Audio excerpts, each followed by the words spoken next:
नमस्कार मित्रांनो, स्वागत आहे तुमचं नव्या पर्वामध्ये। आज जी घटना मी तुम्हाला सांगणार आहे ती जरा विचित्र वाटेल, पण ही घटना खरी आहे आणि ही घटना मृत व्यक्तीच्या परत येण्यासंदर्भातली आहे। म्हणजेच ज्या व्यक्तीला त्याचा मृत्यू झाल्यानंतर त्याच्या नातेवाईकांनी दफन केले होते तीच व्यक्ती 6 महिन्यांनी आपल्या घरी आली। आता इथं तुम्हालाही आणि मलाही प्रश्न पडला की हे कसं काय शक्य आहे। याच घटनेचा खुलासा करणारी आजची गोष्ट आहे। ही गोष्ट सुरू होते बिहारमध्ये। बिहारमधील मुझफ्फरनगरमध्ये एक कुटुंब राहत होते। त्यांच्या मुलाचं नाव होतं अहद शाह अन्सारी। अहद शाह अन्सारी कामासाठी दिल्लीला जातो, तिथून अयोध्याला जातो आणि परत दिल्लीला येऊ लागतो। ही तारीख आहे 16 डिसेंबर 2022 ची। या दिवशी तो अयोध्यावरून दिल्लीला येऊ लागला होता। अयोध्या दिल्ली एक्सप्रेसने जनरल डब्यात बसून प्रवास करत होता। याच प्रवासात रेल्वेमध्ये एक घटना घडली। ती म्हणजे अहद शाह ज्या जनरल डब्यामध्ये एका कोपऱ्यात उभा होता त्या डब्यातील एका महिलेचा फोन हरवला किंवा चोरी झाला आणि त्या महिलेने डब्यामध्ये फोन चोरी झाल्याचे सर्वांना सांगण्यास सुरुवात केली। संपूर्ण डब्यात चर्चा सुरू झाली।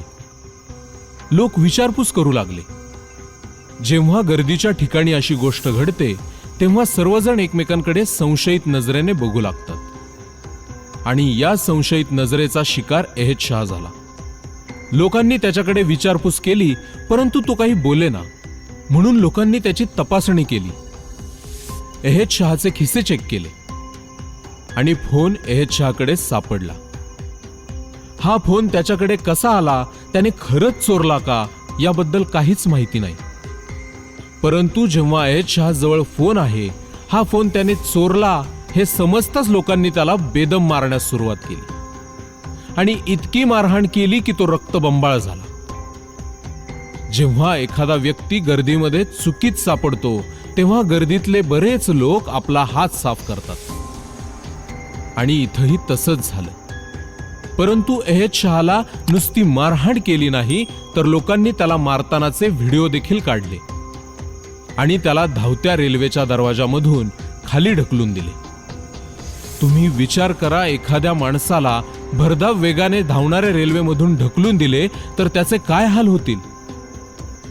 हे कृत्य बरेली गावच्या जवळ झाले होते। म्हणजे अहद शहाला बरेली गावाजवळ रेल्वेमधून ढकलून दिले होते आणि जेव्हा अहद शहाला लोकांनी रेल्वेमधून बाहेर ढकलून दिले तेव्हा अहद शाह बाजूला असलेल्या पटरीवर पडला आणि त्याच पटरीवरून एक रेल्वे आली। त्या रेल्वेने संपूर्ण शरीराचे तुकडे तुकडे केले।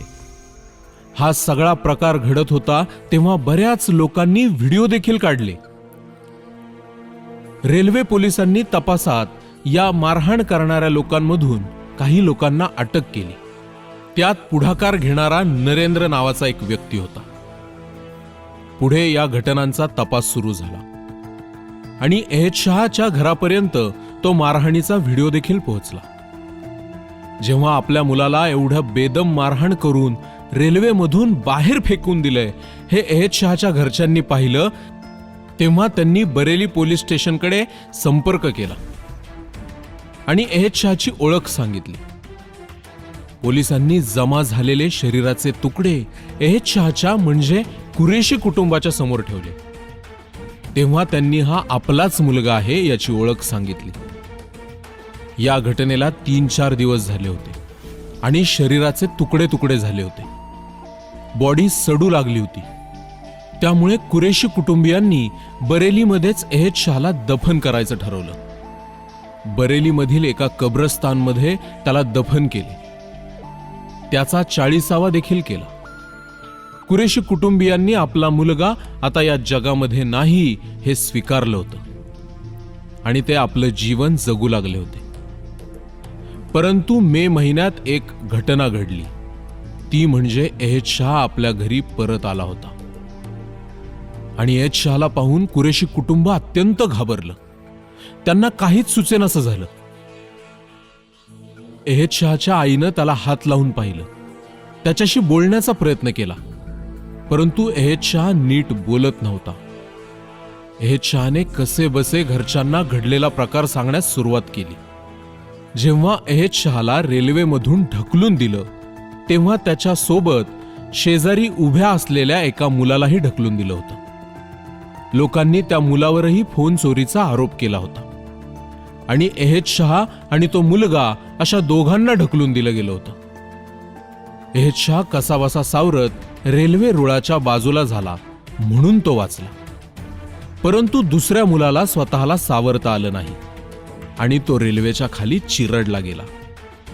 एहेद शहा स्वतःला सावरत कसं बस जंगलात पळून गेला. एका साधूच्या झोपडीपाशी जाऊन बसला. साधूनं त्याला जखमी अवस्थेत पाहिलं आणि त्याच्यावर उपचार केले. पुढचे काही दिवस एहेद शहा त्या साधूच्या झोपडीतच राहत होता.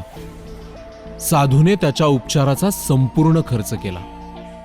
त्याला डॉक्टरकडे नेले, परंतु या अपघातात एहेद शहाची स्मृती कमी झाली होती. एहेद शहा जरा बरा झाल्यानंतर आपल्या घरी निघाला. त्याने साधूकडून काही पैसे घेतले.